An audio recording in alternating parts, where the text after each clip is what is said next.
वेद व्यास जी ने प्रथम श्लोक में मंगलाचरण किया और मंगलाचरण में उन्होंने कहा सत्य स्वरूप परमात्मा का हम ध्यान करते हैं। अब सत्य स्वरूप परमात्मा कौन है? भगवान श्री कृष्ण। बोलो कृष्ण कन्हैया लाल की जय। ये बात स्पष्ट कहां से होती है? तो कहते हैं जब भगवान श्री कृष्ण मैया देवकी के गर्भ में पधारे तो ब्रह्मादिक देवताओं ने जाकर के स्तुति की, गर्भ स्तुति। कल भी हम लोग जब कृष्ण जन्म महामहोत्सव मनाएंगे तो कल हम और आप भी ब्रह्मा जी के साथ चलेंगे स्तुति करने के लिए, गर्भ स्तुति करने के लिए। तो ब्रह्मा जी ने जो ब्रह्मादि देवताओं ने जो स्तुति की, कहते हैं महाराज वहीं से बात स्पष्ट होती है कि सत्य स्वरूप परमात्मा श्री कृष्ण है। बोलो कृष्ण कन्हैया लाल की जय। ब्रह्मादिक देवताओं ने 9 बार सत्य सत्य सत्य सत्य सत्य कह के भगवान श्री कृष्ण की स्तुति की जब भगवान श्री कृष्ण गर्भ में थे। सत्यव्रतम सत्यपरम त्रिसत्यम सत्यस्य योनिम निहतम च सत्ये सत्य सत्यम व्रत सत्य नेत्रम सत्यात्मकं त्वां शरणं प्रपन्ना सत्यात्मकं त्वां शरणं प्रपन्ना। 9 बार इसमें सत्य सत्य सत्य सत्य शब्द का उच्चारण ब्रह्मा ने किया स्तुति करते हुए। तो ये है हमारे सत्य स्वरूप परमात्मा श्री कृष्ण। एक बार प्रेम से आप लोग भी जयकारा लगाएंगे। बोलो कृष्ण कन्हैया लाल की जय। इस प्रकार से प्रथम श्लोक में वेद व्यास जी ने मंगलाचरण किया। दूसरे श्लोक में वेद व्यास जी ने कहा देखो भागवत की कथा सबको सुननी चाहिए। कृष्ण कथा के सब अधिकारी बालक वृद्ध युवा नर नारी। बोलिए प्रेम से राधे राधे। भगवान की कथा देखो, ये कथा स्थल ही एक ऐसी जगह है महाराज जहां बैठ करके जेठ भी हंसते हैं। बोलो प्रेम से राधे राधे। और ससुर जी भी हंसते हैं और पतिदेव भी हंसते हैं। बोलो प्रेम से राधे राधे। ने घर में पत्नी अगर ज्यादा हंसती हुई दिखाई पड़ती है ना, या पतिदेव ज्यादा हंसते हुए दिखाई पड़ते हैं, तो दोनों में से किसी एक की दिमाग वैसे भी फीज होने लग जाती है। जोर से बोलो ना राधे राधे।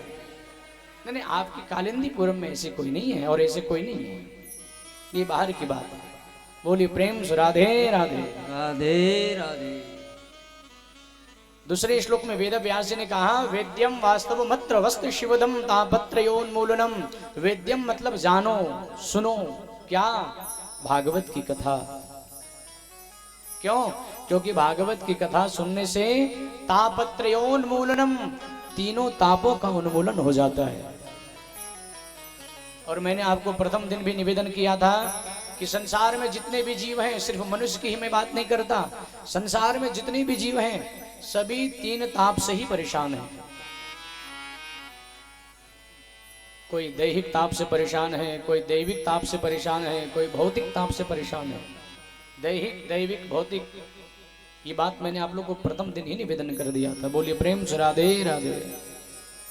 तो कहते हैं जो भागवत की कथा सुनते हैं उनके तीनों तापों का उन्मूलन हो जाता है।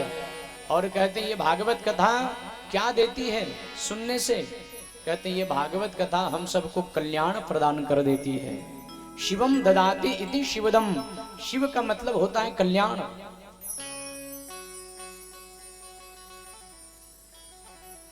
इस प्रकार से श्री वेद व्यास जी ने दूसरे श्लोक में कहा कि भागवत की कथा निश्चित रूप से सबको सुननी चाहिए। इसके बाद तीसरे श्लोक में वेद व्यास जी ने कहा यह भागवत का स्वरूप कैसा है। थोड़ी ध्यान से सुनिए। जब वेद व्यास जी ने कहा कि भागवत कथा सुनने के बहुत लाभ हैं, बहुत फायदे हैं, तो एक व्यक्ति ने कहा महाराज फिर इसका स्वरूप कैसा है, कृपा करके मुझे बताइए। तो तीसरे श्लोक में वेद व्यास जी ने स्वरूप के बारे में बताया। तीसरा श्लोक क्या है? निगम कल्पतरोर्गलितं बलं शुकमुखादमृतद्रव संयुतं पिबत भागवतं रसमालयं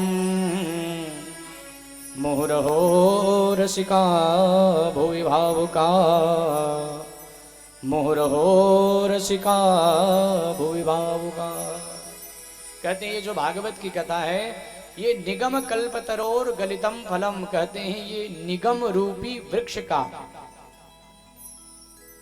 निगम कहते हैं संस्कृत में वेद को, वेद रूपी वृक्ष का पका हुआ फल है ये भागवत की कथा। बोलिए प्रेम से राधे राधे। राधे राधे। और जोर से बोलिए ना।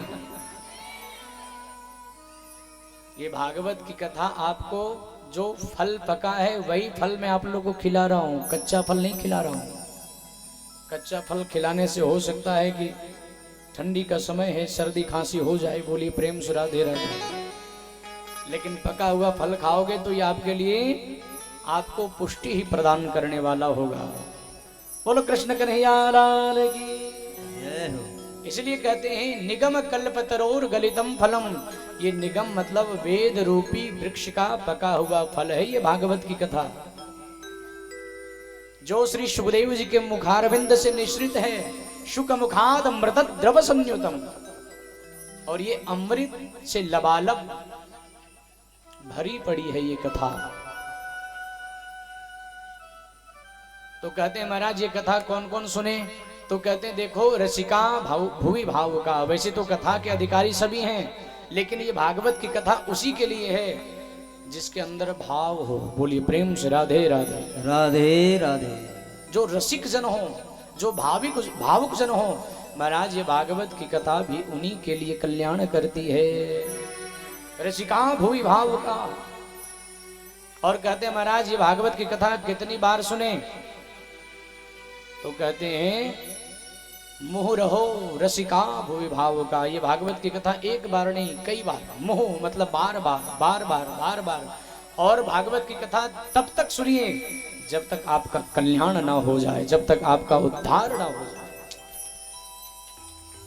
श्री वेद व्यास जी इस प्रकार से 3 श्लोकों में भागवत की महिमा के बारे में बताए, भागवत कथा से लोगों को परिचित किए। और महाराज यहीं से भागवत की कथा प्रारंभ होती है।